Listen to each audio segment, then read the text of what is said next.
Bueno, las jornadas que hemos inaugurado hoy tienen una importancia muy grande, sobre todo porque se trata de formar a los guías que van a contar las historias de Canarias, de cualquiera de las islas, y eso requiere una formación muy rigurosa, sobre todo a la hora de contar sus particularidades, y consideramos que son de una vital importancia para el turismo de calidad que se interesa por la historia y el patrimonio cultural de Canarias. Bueno, pues yo creo que en un pueblo como este, que pasa 1 millón de turistas cada año y otros 80.000 turistas que vienen con el suficiente tiempo para que puedan estar aquí un día, es una idea acertadísima la posibilidad de que todos los guías turísticos que suelen tener a nuestra villa como una referencia prácticamente diaria, vengan para que se formen. Es sumamente importante también contar la verdad histórica de nuestra villa, el lugar en el cual está, la situación física cuál es, la situación histórica cuál es. Es una villa que tiene una superficie de 210 kilómetros cuadrados, enmarcado dentro del Parque Nacional del Teide, lo que significa que somos el 80% dueños de un espacio físico que supone pues, el Parque Nacional de mayor número de visitas de toda España, y todo eso al final pues, pensamos que nuestra villa y el parque, como foco de un reclamo turístico que atrae a muchísima gente del mundo entero, necesita que se convierta en un aula abierta, pero donde se exprese con una realidad histórica y física la historia real de lo que ha pasado en todo este espacio a lo largo de estos últimos siglos. Bueno, pues la celebración de estas primeras jornadas formativas para guías turísticos en La Orotava surge ya hace un año, cuando en una reunión con la Asociación de Guías Turísticos de Tenerife planteamos la posibilidad de dar la oportunidad desde las administraciones públicas a formar a los guías oficiales de turismo acerca de un contenido exclusivo en el municipio de La Orotava. Y la verdad que apostamos enseguida por la idea porque entendíamos que los guías turísticos forman una pieza fundamental de cara a la experiencia que pueda tener el turista cuando nos visita y sobre todo a dar una información veraz y certera sobre el contenido del municipio. Además nos podían ayudar a seguir caminando las líneas que viene realizando la Concejalía de Turismo y el Ayuntamiento en general durante los últimos años, y es intentar que aquellos turistas y visitantes que se acercan al municipio para conocerlo, pues lo hagan de una forma tranquila y con el tiempo suficiente para poder descubrir todas las riquezas que tiene. No podemos olvidar que La Orotava es el único municipio de toda España que va desde la cota cero a los 3.718 metros, y eso pues incluye y abarca un abanico a lo largo de toda su geografía con numerosas posibilidades y recursos para todos aquellos que nos visitan. Entonces con estas jornadas, pues en las que estamos muy contentos por la participación, entendemos que es una oportunidad única para seguir mejorando la calidad turística del destino de La Orotava. Ya lo decía hace algunos meses, ese sello que hemos conseguido a nivel internacional, que es el de CITASLOW, de Ciudad Internacional por la Calidad de Vida, y todas estas acciones pues contribuyen a eso, a mejorar la calidad y la experiencia del turista que nos visite, que quiere conocer los recursos que puede ofrecer La Orotava. Son muchos los turistas los que vienen preguntando sobre yacimientos arqueológicos, elementos arqueológicos, y fuera de los museos y dentro de los museos. Por lo tanto, ahí la divulgación del guía turístico es fundamental, y la relación entre el guía y el arqueólogo, en buen entendimiento, también lo es. Uno de los mitos que hay que desentrar es el hecho de que se haya abusado demasiado de la palabra y del concepto de momia en lo que atañe a los guanches. Los guanches no momificaban de una forma generalizada. Los guanches en algún caso mirlaban, embalsamaban, y en algún caso todavía más extraño, amortajaban. Es muy raro los casos donde podríamos hablar de momia tal cual, tal y como la entendemos hoy. Por lo tanto es más coherente hablar de mirlados cuando existen, y cuando no existen simplemente son depósitos funerarios. Hemos elegido La Orotava en su conjunto porque como guías turísticos La Orotava en su conjunto tiene un éxito a nivel turístico impresionante. La gente queda muy maravillada con la visita a La Orotava a nivel completo. Hablamos de geología, patrimonio histórico, patrimonio artístico, patrimonio geológico. Entonces el curso en este caso se llama el Valle de la Orotava, un paseo por la historia. Entonces hemos intentado globalizar todo esto un poquito para que los guías turísticos tengan un poquito más de noción sobre el Valle de la Orotava. Agradeciendo su colaboración al Ayuntamiento de la Orotava y obviamente al Gobierno de Canarias, en este caso Patrimonio. Esta parte es tan rica desde el punto de vista histórico, biológico, comercial, viajero, que yo creo que da para mucho para que jornadas como esta se hagan con una asiduidad.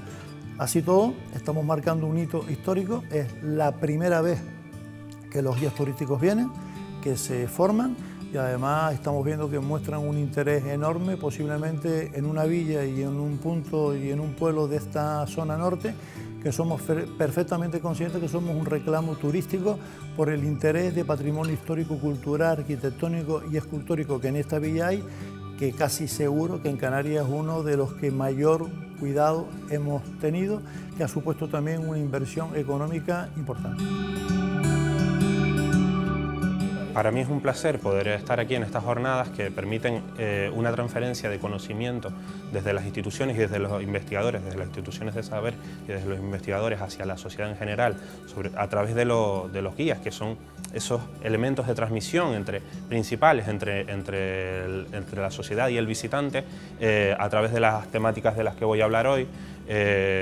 La primera de ellas será la participación canaria en la conquista del Nuevo Mundo, conquista en un sentido amplio, con las primeras colonizaciones y también con la fundación de esas ciudades que tan marcadas están dentro de la historia de la comunidad canaria.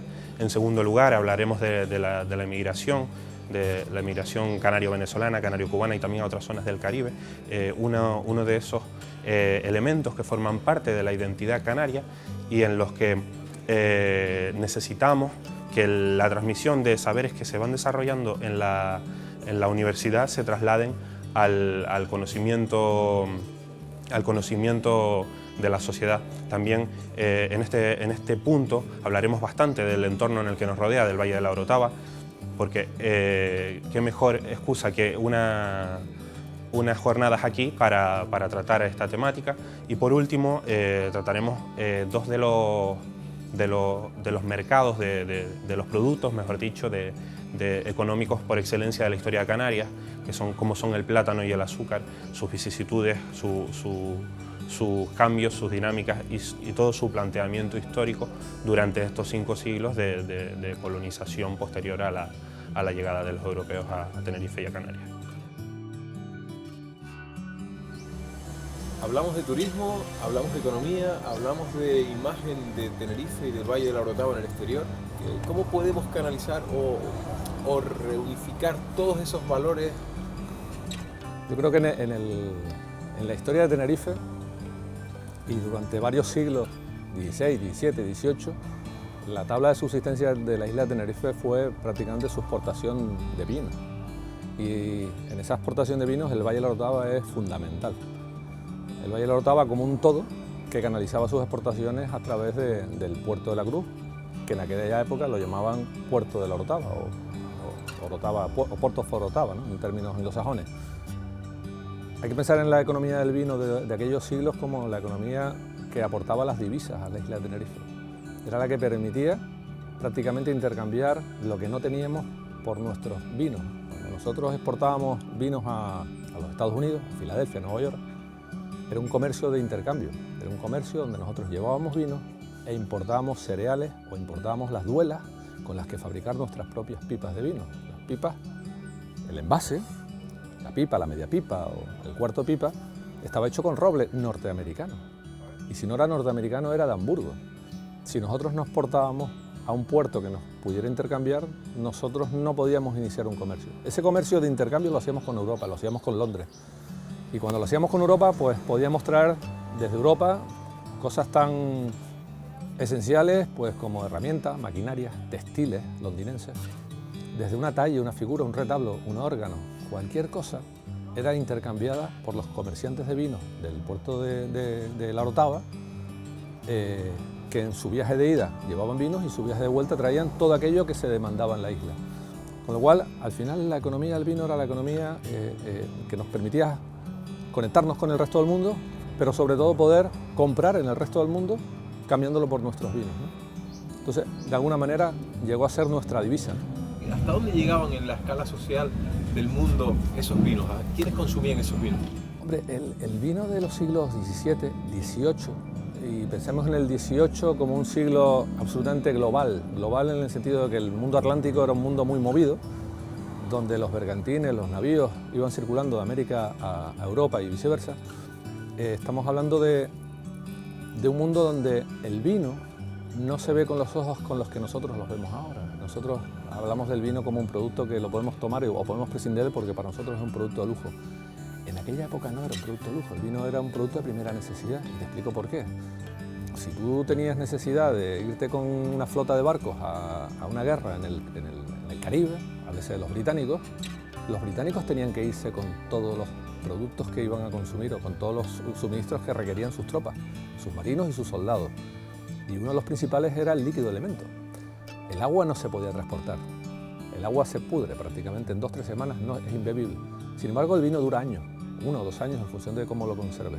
Con lo cual el vino en aquella época se convirtió en el sostén de las tropas y era el producto más demandado por los ejércitos y por las marinas porque les permitía guerrear a 10.000 kilómetros de distancia y poder beber algo que de alguna manera les sostuviera y sobre todo les limpiara. Los vinos tienen un componente alcohólico que en mayor o menor graduación pues les ayuda, ¿no?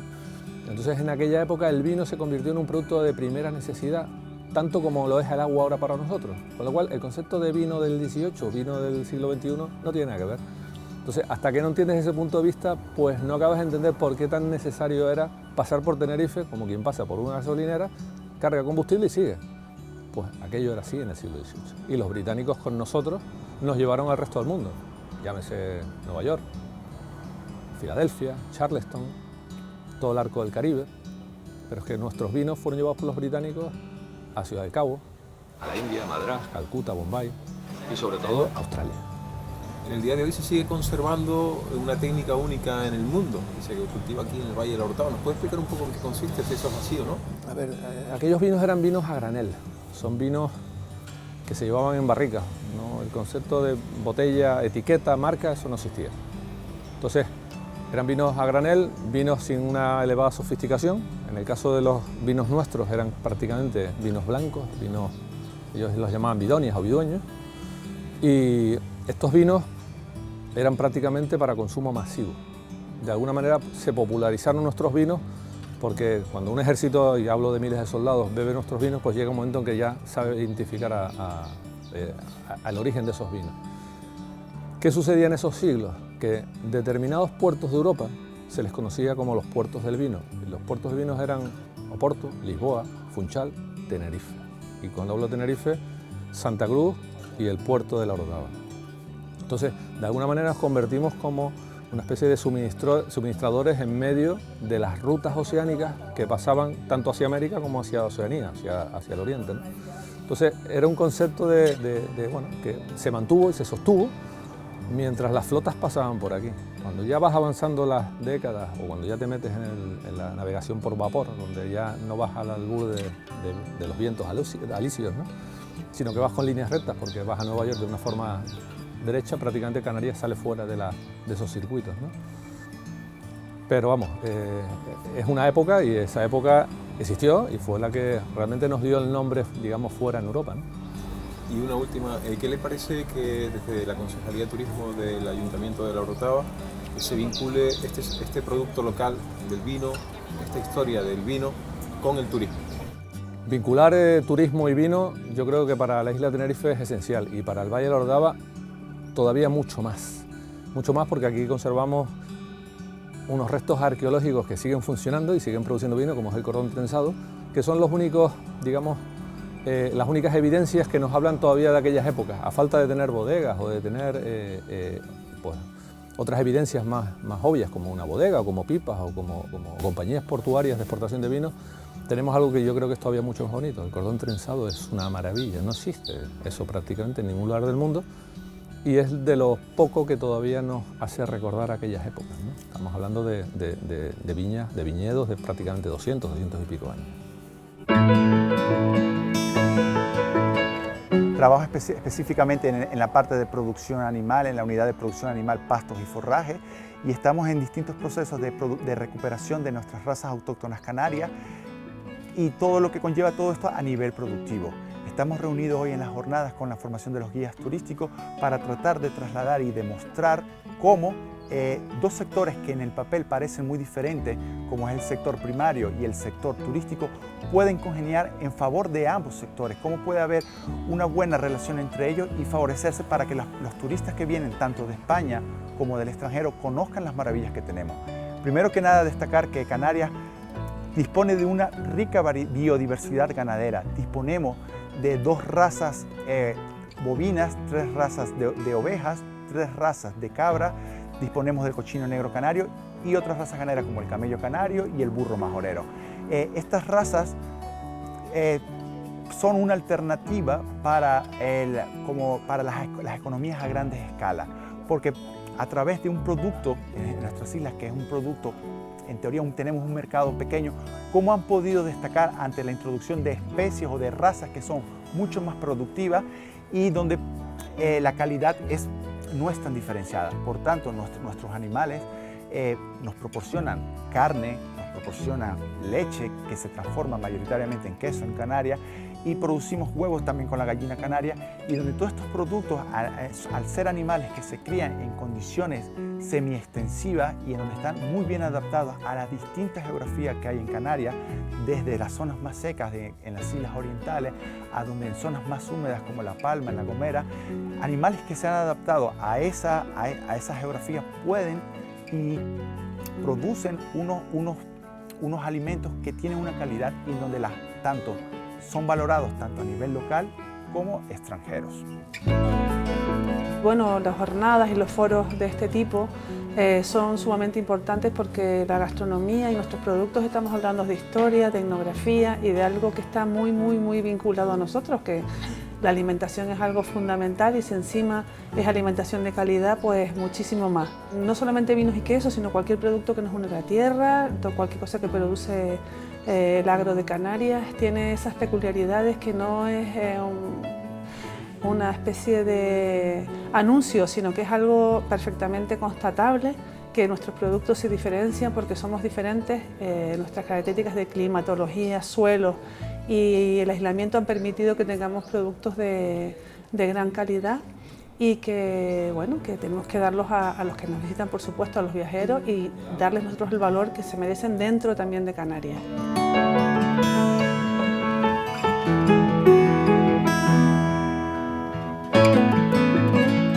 Tenemos 2 quesos, evidentemente de color blanco, quesos de cabra, ¿no? 100%.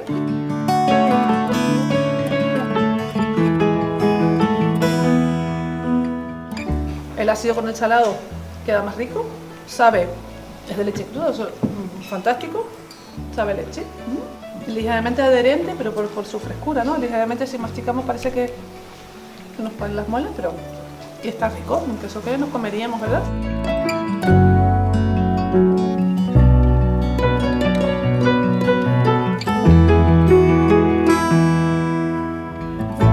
Pero quédense porque hay que calentar el producto en la boca para que los aromas emanen, porque al ser un producto denso los aromas están bastante retenidos. En cuanto calentamos vamos a recibir el aroma por la vía retronasal y la sensación táctil en boca, cómo se comporta, si es sedosa, si es suave, si unta o por lo contrario es más astringente, es más áspera. Metemos toda la dosis, la trabajamos un ratito hasta la saciedad, digamos, y después ya la tragamos. Suave, ¿verdad? Sutil, lo entienden, ¿no? Nos trata con mucha dulzura, nunca mejor dicho, ¿no? Evoca algo de madera, ¿no? ¿Verdad? Casi cereales tostados. Exacto, la malta, efectivamente, sí, cereal malta, tostado. Malta, como si fuera cebada. Correcto, sí. Perfecto. Sí, tiene un sabor así. Muy bien. ¿Ves? El contraste, por tanto, depende con quién nos lo vayamos a tomar, pues elegiremos uno u otro.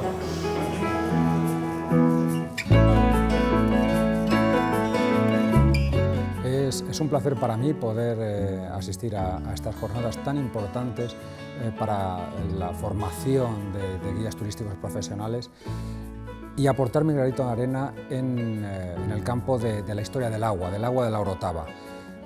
Algo que realmente es desconocido y para la mayor parte de la gente, y que creo que es un valor añadido muy importante, tanto desde el punto de vista industrial, como de consumo, como de humano, como histórico y cultural. La cultura del agua en la Orotava está inextricablemente unida a ella en su historia, y es algo realmente muy importante el poder compartirlo y difundirlo. He intervenido en este curso de guías turísticos organizado por la Asociación Profesional de Guías de Turismo de la isla de Tenerife, y he hablado sobre un tema global, pero que puede tener interés, que es la relación entre el clima y la población. Me he centrado en intentar explicar cuáles son los factores que han condicionado la ubicación de la población de las islas en general, pero fundamentalmente de la isla de Tenerife, en relación con los factores climáticos. Es evidente que el hombre y la tecnología han ido avanzando, y que lo que fue un condicionante muy importante para el asentamiento de la población y también para el crecimiento de esta, pues ha pasado a un segundo plano, a un segundo término, y el desarrollo técnico, la construcción de pozos, galerías en primer lugar para aumentar el caudal de agua, y luego finalmente la desalación de agua de mar, pues ha hecho que los condicionantes climáticos para explicar el asentamiento de la población se hayan modificado completamente, de manera que el sur de la isla de Tenerife, que fue siempre un desierto demográfico, pues se ha ido poblando y actualmente tiene una dinámica demográfica y económica mucho mayor que el norte, históricamente el lugar más poblado de la isla. La puesta en marcha de estas jornadas formativas es fundamental. Es fundamental que los guías de Canarias tengan conocimientos acerca del entorno rural y de toda esa cultura, de los agrosistemas, de los oficios tradicionales, de las edificaciones, de la distribución del territorio.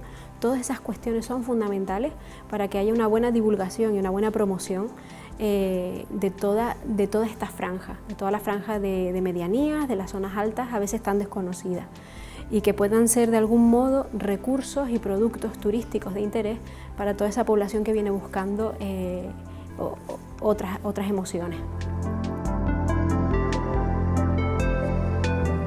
Hablar de Humboldt, don Alejandro de Humboldt, es hablar de uno de los personajes históricos más importantes que han pasado por la villa de la Orotava. Por eso hay que hacer referencia al volcán Teide y al Drago de Franchi, los dos elementos de la naturaleza de los que crecen en la Orotava, que sirven para colocar a la villa en la historia de la naturaleza tanto de Europa como de África como de América. Lo digo porque Humboldt fue un personaje muy especial, fue pionero de la literatura de viajes, fue un hombre enamorado de la naturaleza, un hombre enamorado de la libertad, enamorado de tantas cosas, que la Orotava tiene que sentirse y puede sentirse satisfecho de lo que Humboldt escribió sobre la misma. Hablar de Humboldt, insisto, es hablar de uno de los elementos, de los referentes más importantes de la naturaleza, del vulcanismo, de la mineralogía, de la geología, de la botánica, de la libertad incluso.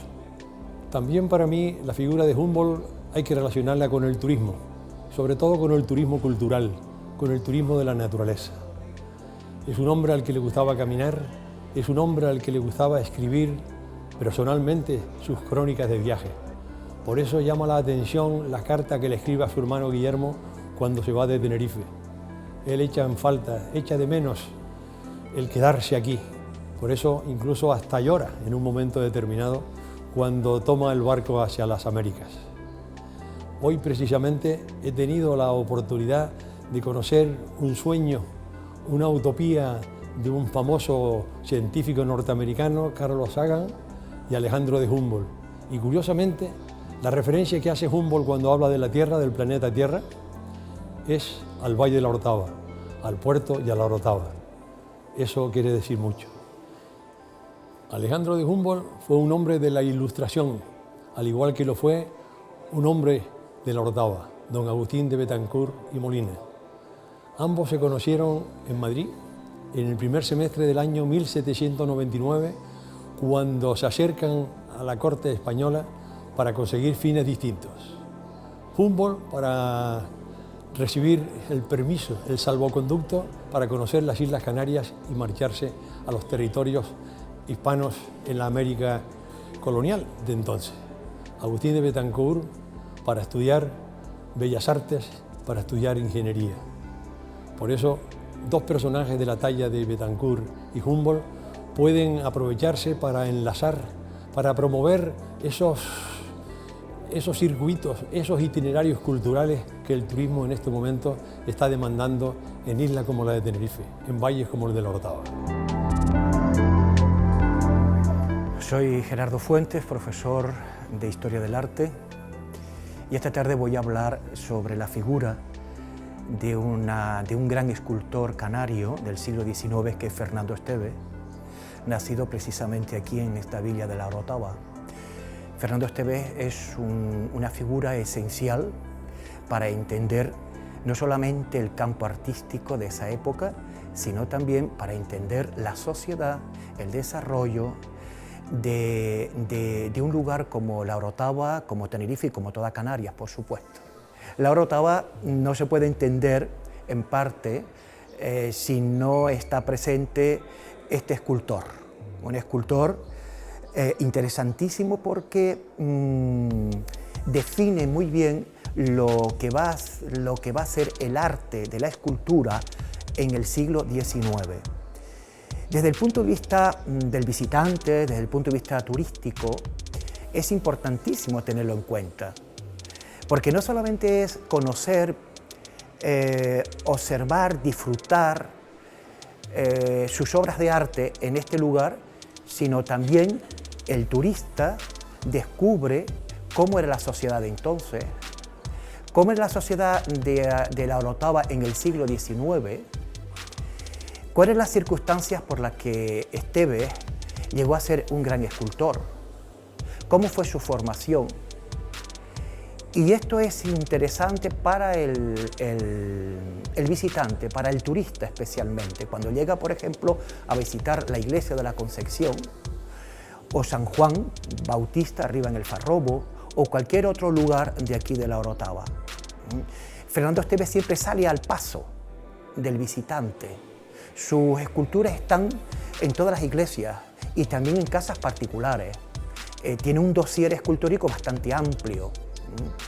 Pero Fernando Esteves es también importante porque es el escultor que ya se aleja, se separa de lo que es la escultura tradicional, en realidad, para ya enfocarla desde el punto de vista académico. Lo gremial desaparece, él se aleja de lo gremial y ahora pues se enfrenta con otro lenguaje, con otro enfoque del arte, que es precisamente la academia, porque Fernando Esteves fue académico de Bellas Artes y entonces él va a plantear otras soluciones. Pero claro está, Fernando Esteves está muy atado también al pasado. Y también porque a Fernando Esteves pues, le piden obras tradicionales, pero el milagro, vamos a llamarlo así, de Fernando Esteves es que esa tradición, ese bajo barroco ya muy tardío, muy repetitivo, él le va a dar ese toque clásico que se imponía en las academias. La Academia de Bellas Artes estaba ahí en Santa Cruz, pero también habían escuelas de Bellas Artes. Aquí hubo también escuelas, hubo centros de estudio donde Fernando Esteves dio clases, pero ya muy mayor, ya se va a Santa Cruz a trabajar. Don Gerardo, ¿qué obras podemos destacar en la Orotava? Si un visitante nos viene a ver y dice, pues quiero descubrir alguna obra, ¿qué obra, sin recomendar ni decir una mejor que otra, pero cuál podemos mencionar? Para mí la preferida, precisamente hablábamos antes de la academia, la más académica, la que define a Esteves, no solamente como escultor, sino como un Esteves de pensamiento, de enfrentamiento con una realidad histórica, es precisamente San Pedro Apóstol, que se encuentra en la iglesia de la Concepción, entrando a mano derecha en la capilla que lleva su nombre. Esa es la figura para mí, o la escultura, que el visitante, el turista, si le interesa naturalmente estas cosas, si viene buscando precisamente y descubrir en la Orotava otras cosas que no sea solo el pasear, pues yo le recomiendo precisamente esa obra. En concreto, luego podemos hablar de muchas más. ¿Alguna otra en San Juan que lo mencionaba antes? En San Juan yo destacaría naturalmente la Dolorosa, que es exquisita, la que se encuentra allí. Y eso en la Orotava, porque luego Canarias, sobre todo Tenerife, pues tiene buenos exponentes. Hay que citar naturalmente a la Virgen de Candelaria, la patrona, que salió de la gubia de Fernando Esteban. Y a nivel fuera de Tenerife, fuera de Canarias, ¿dónde podemos encontrar obras de este escultor villero? Sobre todo en la provincia de Santa Cruz de Tenerife, especialmente en La Palma, tenemos también en La Gomera, Tenerife en muchas poblaciones, especialmente el norte, es lógico, y también Gran Canaria.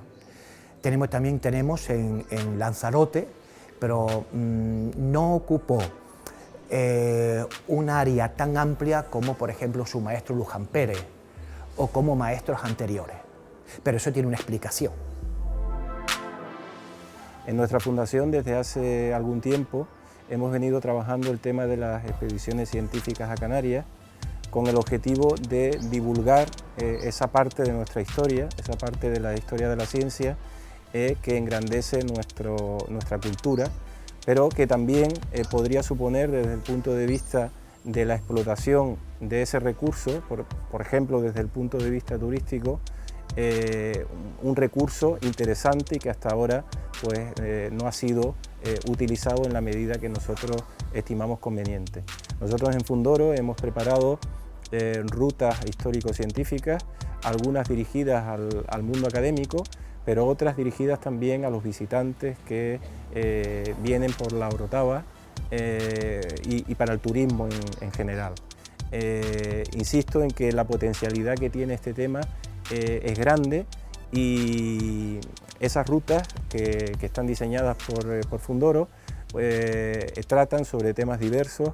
Una está dedicada a la medición histórica de la altura del Teide, realizada por el francés Jean Borda, y la otra está dedicada a la cultura del agua, que tan importante fue en el diseño del entramado urbano de la villa de la Orotava, ¿no?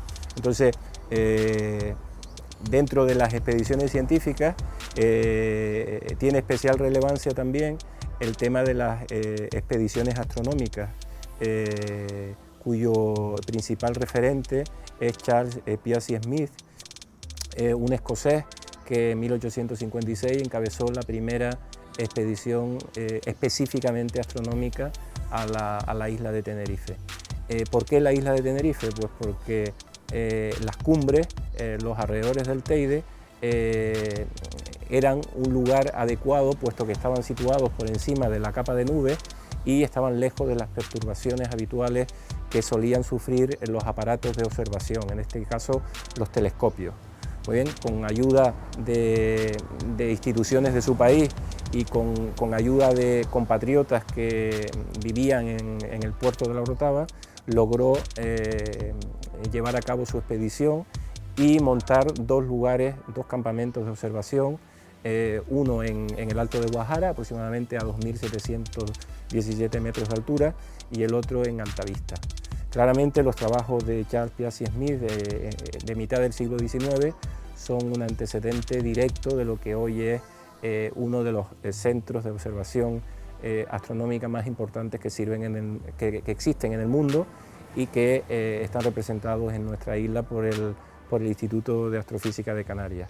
Los trabajos de Piazzi Smith abrieron la puerta a la visita de otros astrónomos, de otros viajeros astrónomos que fueron creando cada vez más y ahondando cada vez más la fama de las cumbres de Tenerife como lugar de observación astronómica debido a la calidad del cielo y debido a las condiciones verdaderamente únicas que se dan en ese sitio.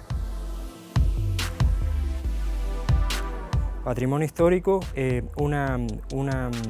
digamos, una actividad relacionada fundamentalmente con el turismo en esta localidad, porque básicamente el patrimonio es uno de los recursos turísticos, sin lugar a dudas, de la misma, en sus múltiples variantes, desde el punto de vista arquitectónico, histórico, etnográfico, arqueológico, y incluso en otras vertientes más controvertidas o de más reciente, digamos, actualidad, como sería la propia gastronomía, vinculada incluso a saberes y tradiciones populares, sin olvidar otros digamos, ámbitos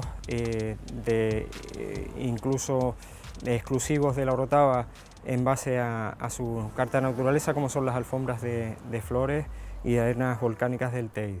Bien, hablando de los recursos que hoy trataremos en la ponencia, mi parte versará sobre digamos, los inmuebles de mayor interés y los espacios públicos situados en el conjunto histórico.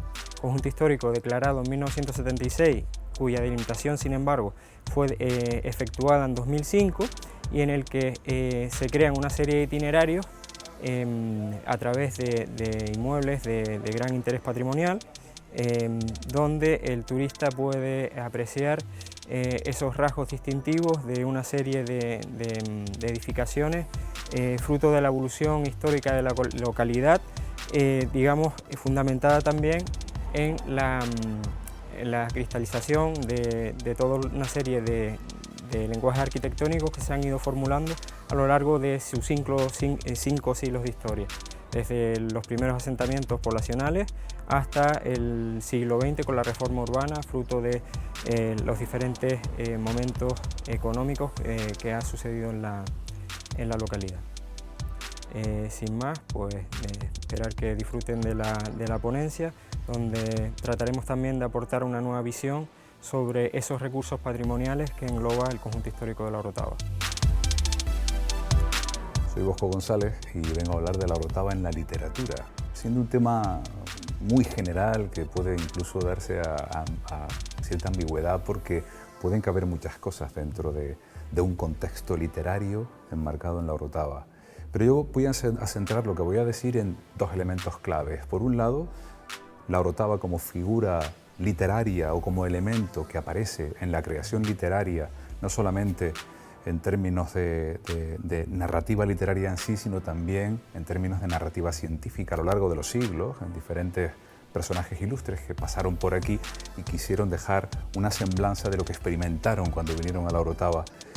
Eso por un lado, y luego por el otro, lo que más me interesa a mí, que es la Orotava como un entorno inspirador, la Orotava como una situación permanente en el tiempo, muy conectada con la creatividad, que permite desarrollar historias que luego pueden ser plasmadas, como ha ocurrido ya en libros de texto. Y espero que guste. Escoger la Orotava para la celebración de unas jornadas de patrimonio y turismo es un emplazamiento ideal, dado que es un bien de interés cultural con un conjunto histórico maravilloso, y creo que es la oportunidad para conjugar ese binomio de turismo y patrimonio cultural por el que queremos apostar, donde hay que establecer unos criterios de apreciación, de querencia hacia lo que es el patrimonio cultural para poder transmitir en esas rutas turísticas, porque si no se aprecia difícilmente se puede conservar, y esa es una de las tareas mediadoras que tienen los guías turísticos, y creo que este marco es el ideal para ese tipo de interrelación entre la cultura, el patrimonio cultural y el turismo de cara al desarrollo futuro, porque tenemos que pensar que el turismo no es solo cantidad, es calidad, y ahí entraría que el patrimonio cultural es un servicio que gana en calidad y no en cantidad. Y trabajar conjuntamente creo que es la apuesta que se debe hacer de cara a un futuro en esa alternativa de turismo de sol y playa. Hola, muy buenas tardes. Muchísimas gracias. Quiero decir en nombre de nuestra Asociación de Guías Profesionales de Tenerife y al Ayuntamiento de La Orotava ahora al final de esta semana que hemos pasado aquí. Una semana que fue muy beneficiosa para nosotros, pensando que La Orotava para nosotros aquí en la isla es un punto clave en la costa norte. Tenemos justamente el punto más visitado de la isla de Total, es el Teide, el Parque Nacional que pertenece finalmente al municipio de La Orotava. Y el pueblo, la misma villa de La Orotava, tiene un encanto especial.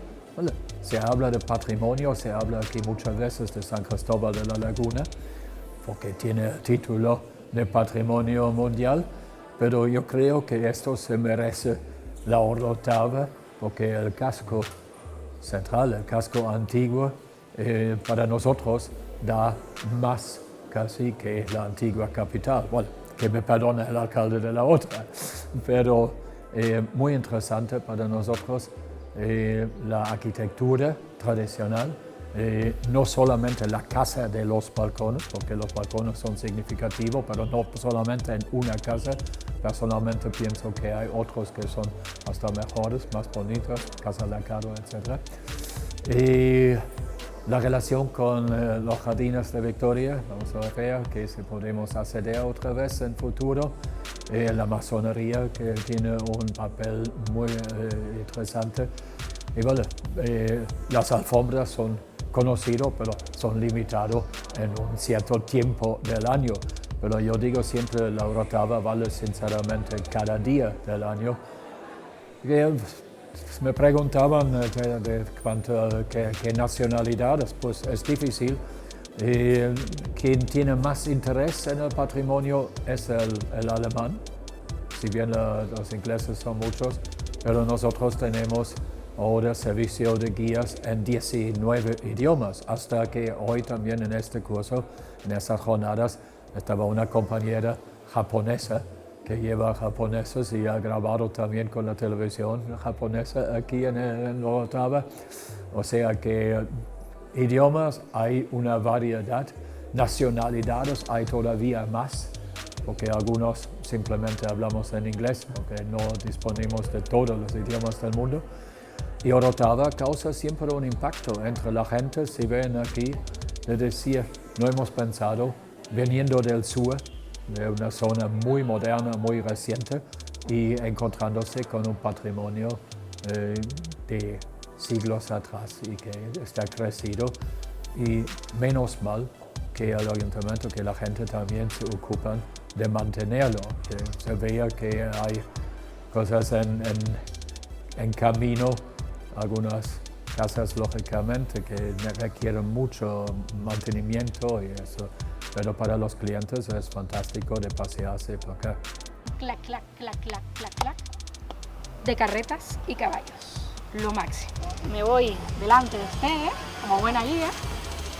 Carsten, creo que mi pinche les va a ir cerrando por detrás a la cola, para que no se me pierda nadie. Y comenzamos. Bueno, y después de una semana de intenso trabajo en el que hemos estado muchas tardes aprendiendo una gran parte del patrimonio cultural e histórico del municipio de La Orotava, estamos muy contentos desde la organización porque la verdad que los resultados creo que han sido bastante fructíferos. Los guías turísticos han podido tener una percepción bastante amplia y profunda también de cada uno de los elementos que representan sobre todo nuestro conjunto histórico y parte también del patrimonio del resto del municipio. Unos agentes turísticos que son claves porque son los que luego van a transmitir esa información a los numerosos visitantes y turistas que se acercarán a La Orotava en los próximos años y por eso consideramos que es bastante productivo. Además en un espacio que nos ha acogido muy bien como es el centro de visitantes Teleforo Brava, aprovechamos tanto al Cabildo Insular de Tenerife y al Gobierno de Canarias la colaboración. Un espacio, como digo, que se encuentra en el Mayorazgo, que está abierto pues prácticamente todos los días de la semana, de martes a domingo, con entrada gratuita y con una exposición y una antesala a todo lo que podemos descubrir en el Parque Nacional del Teide.